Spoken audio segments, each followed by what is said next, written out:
진짜 러시아다 에따라시아입니다. 지난 2월 2일 세계적인 권위를 자랑하는 영국의 학술지 랜싯은 러시아의 스푸트니크 V 백신은 안전하고 효능이 있다고 발표했습니다. 이 뉴스는 인터넷을 타고 전 세계에 보도되었는데요. 화이자에 이어 아스트라제네카도 공급 물량을 줄이면서 백신 공급 대란이 벌어진 가운데 나온 뉴스라 더욱 전 세계에 관심이 쏟아졌습니다. 특히 백신 물량 부족에 허덕이던 유럽 각국은 일제히 러브콜을 보내고 있는데요. 메르켈 독일 총리는 유럽의약품청 승인을 받으면 스푸트닉 V도 환영할 수 있다고 했고, 번 데어 라이엔 EU 집행위원 역시 관련 데이터를 공개하면 사용을 승인할 수 있다고 긍정적인 의사를 밝혔습니다. AFP 통신은 EU 국가들이 스푸트닉 V의 유혹에 빠진 것 같다고 평가하기도 했습니다. 스푸트닉 V는 러시아 국영 가멜리아 전염병 미생물 연구소가 세계에서 최초로 개발한 코로나19 백신입니다. 러시아는 이 백신에 소련이 세계 최초로 쏘아 올린 인공위성의 이름을 붙여 상징성을 부과했는데요. 그러나 임상 3상 없이 지난해 8월 국가 승인을 받으면서 전 세계는 효과와 안전성에 의심의 눈초리만 보내왔습니다. 심지어 아무 효과도 없는 설탕물이라는 비아냥도 있었습니다.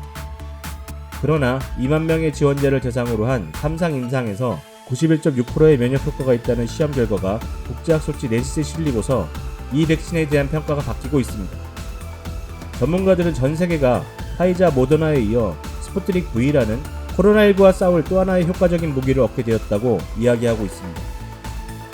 폴리로이 런던 위생 열대의학대학원 교수는 스푸트닉 V 백신 개발은 급박하고 부실하고 임상의 투명성이 떨어진다는 비판을 받아왔지만 이번에 보고된 임상 결과는 분명하고 과학적 원리도 증명됐다고 평가했습니다. 스푸트닉 V는 인간 아데노 바이러스를 기반으로 하고 있다고 합니다. 존슨앤존슨이나 아스트라제네카도 같은 방식입니다.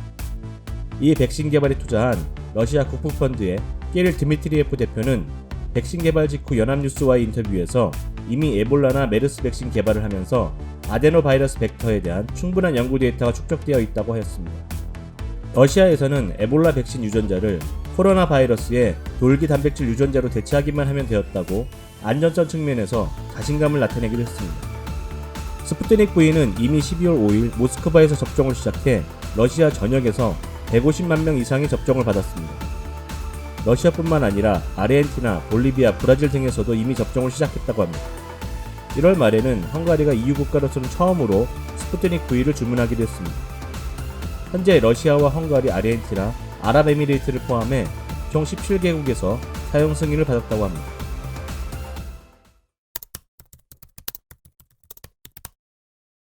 러시아 국부펀드의 끼릴 드미트리예프 대표는 현지 언론과의 인터뷰에서 랜싯에 게재된 임상 결과는 스푸트닉 V가 세계에서 처음으로 승인된 백신일 뿐만 아니라 가장 좋은 백신 중 하나라는 사실을 보여준다고 평가했습니다.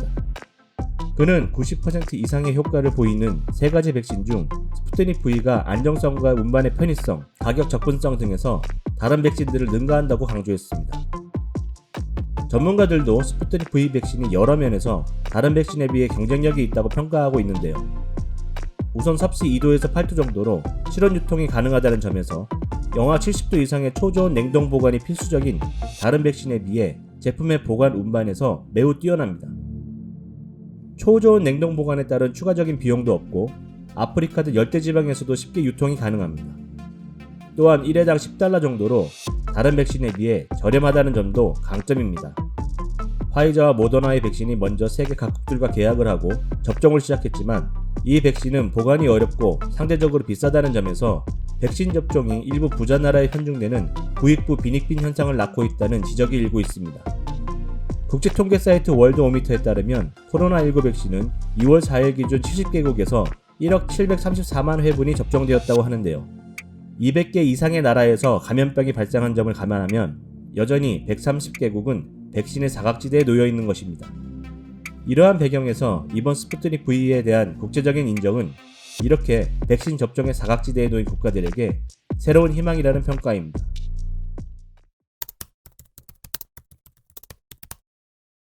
지난 9일 뉴욕타임즈의 모스크바 특파원인 앤드류 크레머는 스푸트닉 V 백신 접종기를 소개했는데요. 크레머 특파원은 이 인터뷰에서 임상 3상 결과 발표가 이루어지지 않은 상황에서 백신 접종을 할지 마지막 순간까지 고민했다고 솔직하게 털어놓으면서도 백신 개발에 대한 러시아 과학자들의 헌신적인 역사를 보고 용기를 냈다고 하였습니다. 그는 60년 전 소아마비형 폴리오 백신을 개발한 이야기를 소개하면서 정치적인 논란으로 스푸트닉 V의 성과를 덮어버렸다고 지적했는데요. 그가 소개한 이야기는 1959년 소련의 미하일 추마코프 박사와 마리나 보로실로바 박사 부부가 살아있는 폴리오 백신을 넣은 설탕 조각을 자신의 아이들에게 먹인 실험입니다. 이렇게 탄생한 먹는 폴리오 백신은 전 세계로 보급됐고 수많은 아이들의 목숨을 건졌는데요. 스스로를 실험 대상으로 삼는 미친 과학자들이라는 조롱도 있지만 러시아 과학자들은 건축공학자라면 자신이 만든 다리 위로 처음 중대형 적재물이 지나갈 때 그 아래에 서 있어야 한다고 이야기합니다. 뉴욕타임즈의 앤드류 크레머는 스푸트닉 V를 개발한 가멜리아 센터의 소장과 직원들이 가장 먼저 백신의 실험자로 나선 것도 러시아 과학자들의 과학적 확신과 헌신적인 자세를 보여준다고 설명했습니다. 사실 러시아 백신의 역사는 18세기로 거슬러 올라갑니다. 러시아의 첫 번째 백신은 미국보다 30년이나 앞섰다고 하는데요. 특히 천연두 백신은 에카테리나 대제가 직접 시범 접종을 하면서 국민들의 백신에 대한 두려움을 없애는데 앞장서기도 했다고 합니다.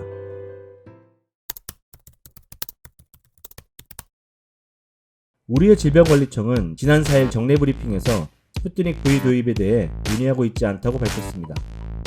우리나라는 화이자, 모더나, 아스트라제네카, 얀센 등의 백신 5,600만 명분을 확보했다고 합니다.